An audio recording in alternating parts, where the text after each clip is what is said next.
সকল গ্রেডে time scale ৩টি, ৪০% বেতন বাড়ল, ১২টি গ্রেড চূড়ান্ত, রিপোর্ট জমা, জরুরি বৈঠকে গ্যাজেট প্রকাশ হবে অর্থ উপদেষ্টা। তো দর্শক, আজ প্রকাশিত একটি গুরুত্বপূর্ণ প্রতিবেদন সরকারি চাকরিজীবীদের জন্য খুবই তথ্যবহুল। শেষ পর্যন্ত দেখুন। ভিডিওর শুরুতেই চ্যানেলটি সাবস্ক্রাইব করে রাখুন পরবর্তীতে এই ধরনের গুরুত্বপূর্ণ আপডেট যাতে আপনার মিস না হয়ে যায়। তো দর্শক, বাংলাদেশের সরকারি চাকরিজীবীদের জন্য এক বড় সুখবর সামনে এসেছে।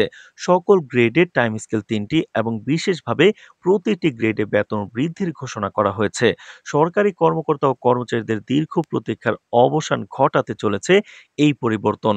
অর্থ উপদেষ্টার মতে চূড়ান্ত রিপোর্ট আগামী রবিবার ১৭ তারিখ জমা দেওয়ার কথা থাকায় জরুরি বৈঠকে গ্যাজেট প্রকাশের সম্ভাবনা রয়েছে। তো দর্শক, জানা গেছে নতুন বেতন স্কেল অনুযায়ী বেশিরভাগ গ্রেডে উল্লেখযোগ্য হারে বেতন বৃদ্ধি করা হয়েছে। গ্রেড ১১ থেকে ২০ জন্য কিন্তু এই বর্ধিত বেতন বিশেষভাবে গুরুত্বপূর্ণ, কারণ এটি তাদের জীবনযাত্রার মান উন্নয়নে সরাসরি প্রভাব ফেলবে। অর্থ উপদেষ্টা অফিস থেকে প্রকাশিত খসড়া রিপোর্ট অনুযায়ী সকল সংশ্লিষ্ট দপ্তর ইতিমধ্যেই বেতন সংশোধনের প্রস্তুতি শুরু করেছে। সরকারি চাকরিজীবীদের মধ্যে এই ঘোষণার পরে উৎসাহের অনুভূতি ছড়িয়ে পড়েছে। অনেকেই আশা করছেন বেতন বৃদ্ধির পাশাপাশি অন্যান্য ভাতা এবং সুবিধাসমূহে সমন্বয় হবে। বিশেষ করে হাউস রেন্ট ও চিকিৎসা ভাতার ক্ষেত্রে নতুন হিসাব অনুযায়ী প্রয়োজনীয় সমন্বয় আনা হবে। তো দর্শক, ভিডিওটির এই মুহূর্ত পর্যন্ত যারা দেখছেন অবশ্যই চ্যানেলটি সাবস্ক্রাইব করে রাখুন। পরবর্তীতে মহার্ঘ ভাতা এবং নবম পে স্কেল সহ এমপিওভুক্ত কর্মচারীদের জাতীয়করণের আপডেট সবার আগে পেতে। তো দর্শক, অর্থ উপদেষ্টা আরও উল্লেখ করেছেন, সব রিপোর্ট ও তথ্য উপাত্ত যাচাই সম্পন্ন হওয়ার পরই আমরা সরকারি গ্যাজেটের মাধ্যমে আনুষ্ঠানিকভাবে নতুন স্কেল কার্যকর করব। এটি দেশের সরকারি কর্মচারীদের জন্য একটি যুগান্তকারী পদক্ষেপ।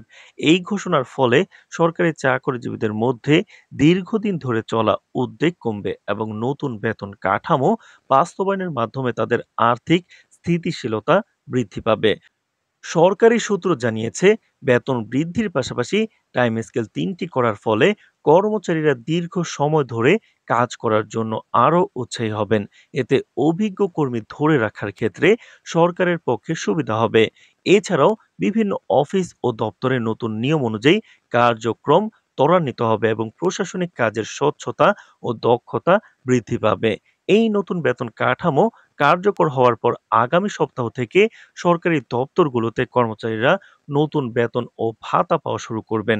সংশ্লিষ্ট কর্মকর্তারা ইতিমধ্যেই প্রস্তুতি নেওয়া শুরু করেছেন এবং জনগণের মধ্যে ইতিবাচক প্রতিক্রিয়া লক্ষ্য করা যাচ্ছে।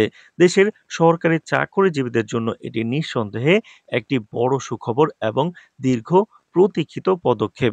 তো দর্শক, অর্থ মন্ত্রণালয়ের এক উচ্চ পদস্থ কর্মকর্তা জানিয়েছেন, নতুন পে স্কেল কার্যকর হলে শুধুমাত্র বেতন বৃদ্ধি নয়, সরকারি চাকরিজীবীদের সামাজিক ও আর্থিক নিরাপত্তাও নিশ্চিত হবে। এটি দেশের সরকারি খাতের স্থায়িত্ব, কর্মদক্ষতা এবং নাগরিক সেবার মান উন্নয়নের ক্ষেত্রে একটি যুগান্তকারী পদক্ষেপ হিসেবে বিবেচিত হবে। কর্মকর্তারা আশা প্রকাশ করেছেন, নতুন পে স্কেল বাস্তবায়নের ফলে সরকারি চাকরিজীবীদের মধ্যে উদ্যম, দায়িত্ব পরায়ণতা এবং দক্ষতা আরও বৃদ্ধি পাবে, যা দেশের প্রশাসনিক কার্যক্রমকে আরও গতিশীল ও ফলপ্রসূ করবে।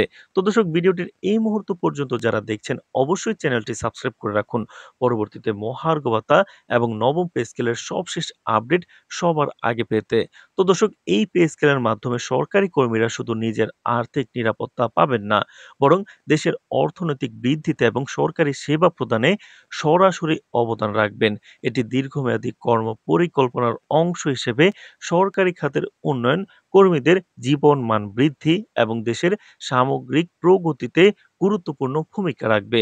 তো দর্শক, মহার্ঘ ভাতা এবং নবম পে স্কেলের সবশেষ আপডেটগুলো আমরা আপনাকে জানিয়ে দেব, তাই চ্যানেলটি সাবস্ক্রাইব করে রাখুন। আজ এ পর্যন্তই। ধন্যবাদ।